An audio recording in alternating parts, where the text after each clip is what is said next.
I'm thinking about self-value, valuing yourself, valuing ourselves. It can be hard to teach a person, when you think about growing up, being raised, it can be hard to teach someone self-value, self-worth.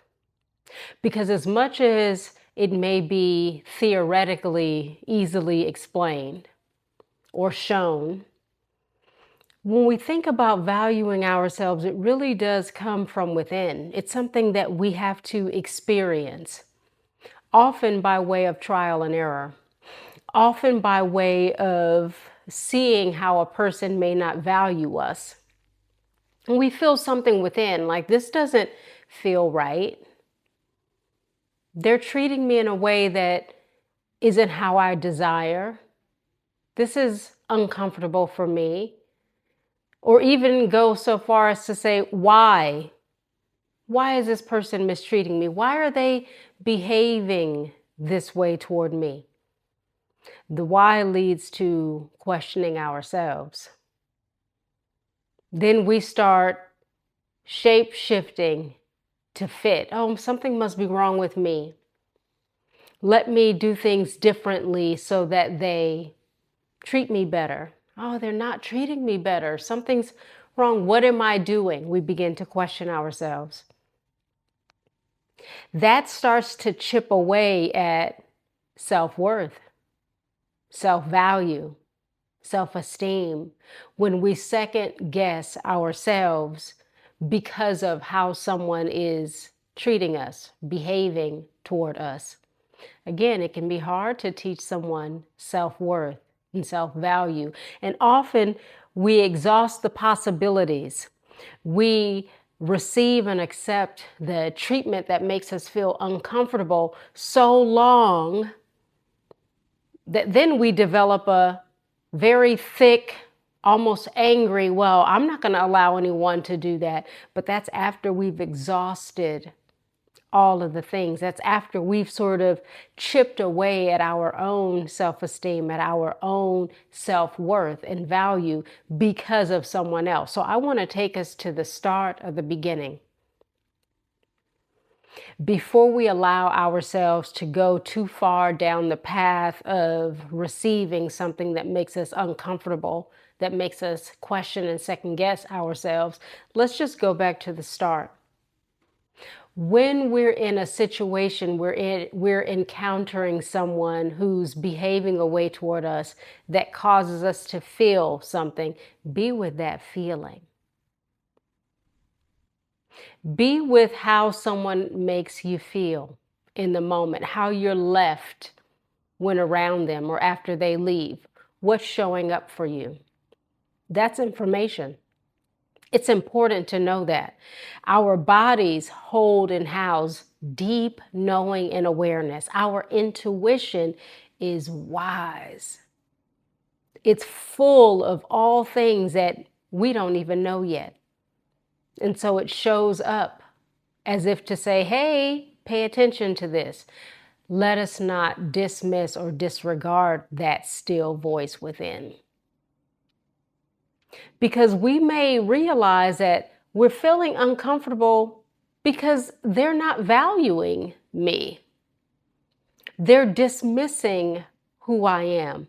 And so rather than change myself, rather than try to become different for them, let me actually express myself.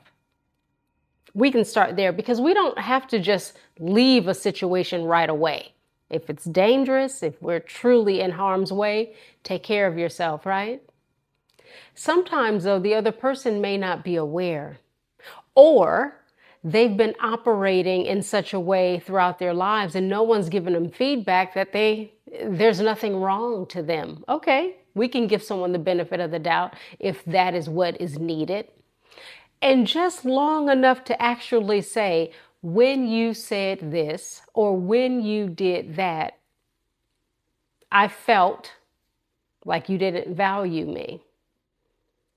I felt this way. That becomes communication. It's essential. That's how we set boundaries. That's how we allow a person to get to know us, because no one here is here to read minds, right? We're not trying to read minds, nor are we trying to make anyone responsible for reading our minds. Communication is important. If you step on my foot, I'm going to say ouch. But if you step on my foot and I never say anything, maybe you'll never become aware that you've been stepping on my foot. Or maybe you are aware, but since I'm not saying anything, you're just going to keep going. I need to value myself. I need to let you know you're on my toe. That is hurting my feelings. I feel X, Y, and Z. Now, their response, that's information. Because someone who values you, who respects you, who wants to listen, even if it's a hard moment, they arrive at honoring who you are. They arrive at being able to talk something through, and they practice no longer doing the thing that causes you to feel that way. That's you honoring yourself.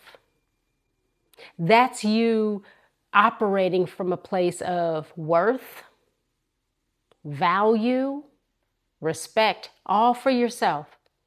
You didn't outsource that and say, you're supposed to respect me, and then that way I feel respected. You're supposed to value me, and in that way I feel value. You're supposed to make me feel worthy, and then I feel worthy. No. All of those things come from within, and they're expressed outwardly. And then the outside world can see your self-respect, your self-worth, and your self-value. So it's an inside matter, not an outside within matter, right? So if I know fully who I am and I'm able to convey that, then you can honor me. Now, if I convey these things, if I'm operating from my truth, from my worth and value, from my esteem, and you dismiss and disregard that, I need to make some decisions about you.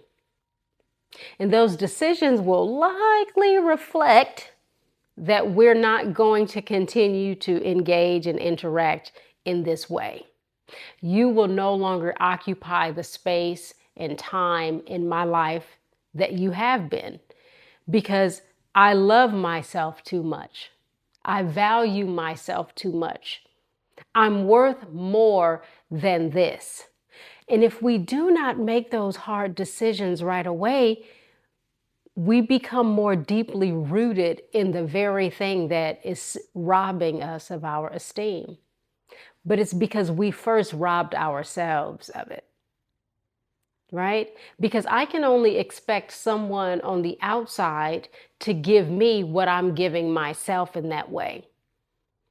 If I'm not respecting myself, the other people will know it. They can see my compromised boundaries.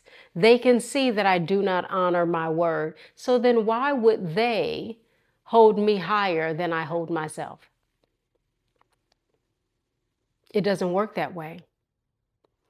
We have to be with ourselves. So when we think about how does one learn self-worth and value if it's never been taught, it happens experience by experience by experience. It doesn't mean we'll always get it right, but it does mean that we have to practice being self-aware, practice the pause long enough to kind of say, how did I handle that? Where did I compromise? Reflection is important. So often we just keep going and going and doing. We're living unconsciously. We're not pausing to reflect. If at the end of our days, we took 10 minutes to just reflect over the day, and not just what other people have done, right? Reflecting, self-reflection, reflecting over all we've done. Let's reflect on all we've done, reflect over the day, moment by moment, our interactions, what came out of our mouths. That's important. That's how we learn who we are, how we're operating, what we're about. But if we do not self-reflect and we only reflect on others, we lose sight. And we stay stuck in an unconscious way of existing. So when we want to begin honing, practicing self-worth, self-esteem, self-love, self-value, it means we have to pay attention to what we're doing.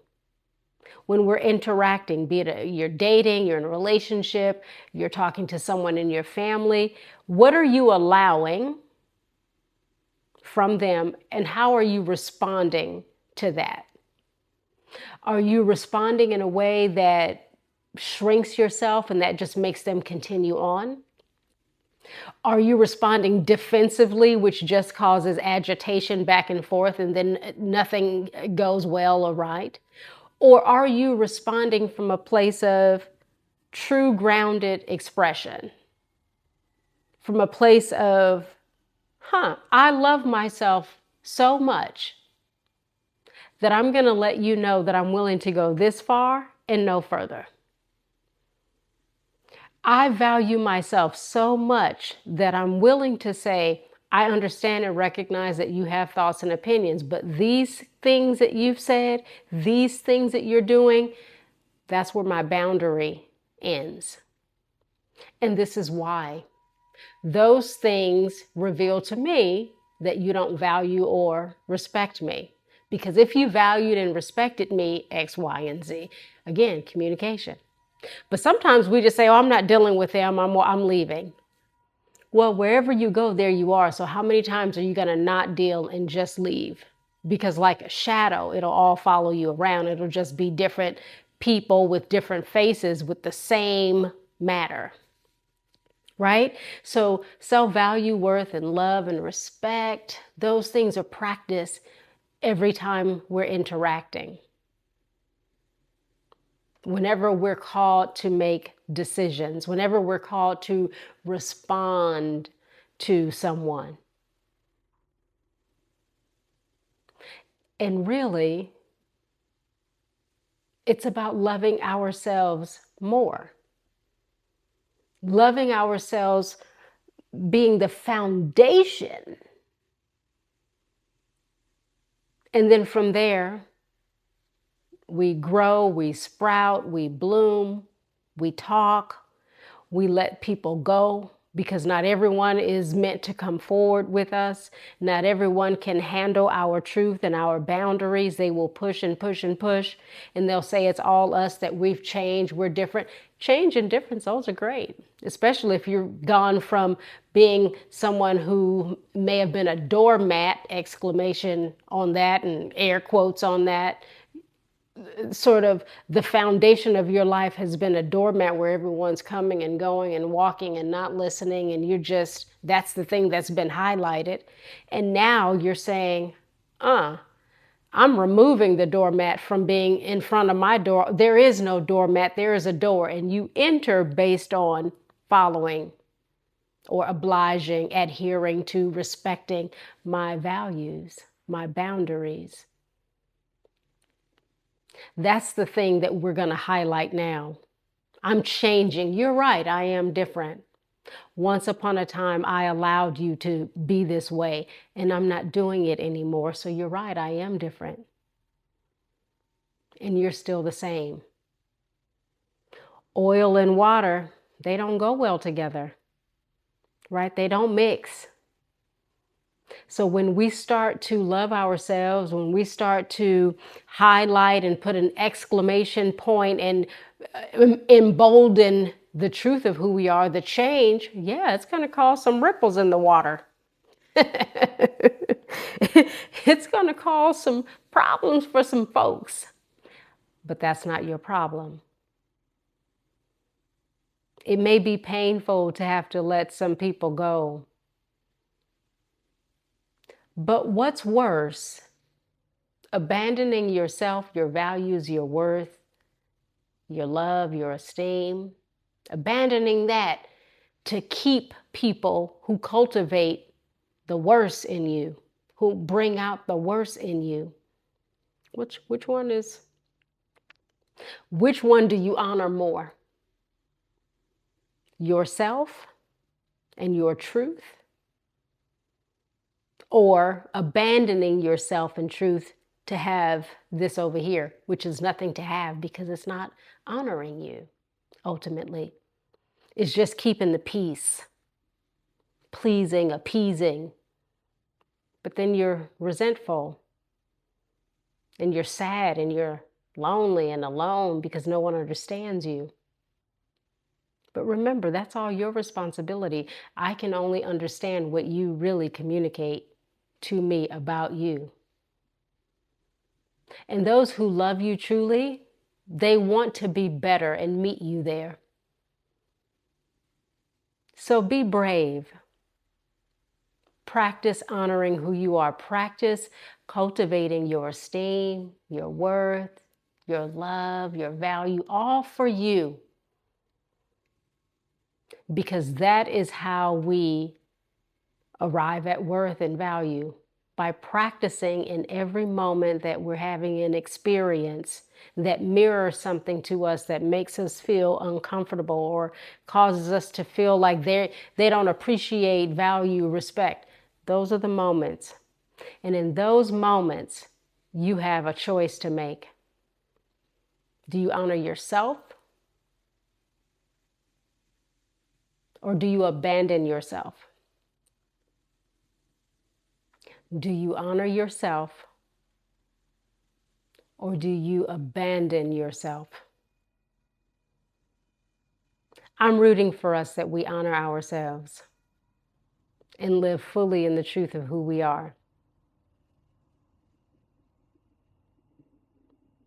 That's worthy of practicing.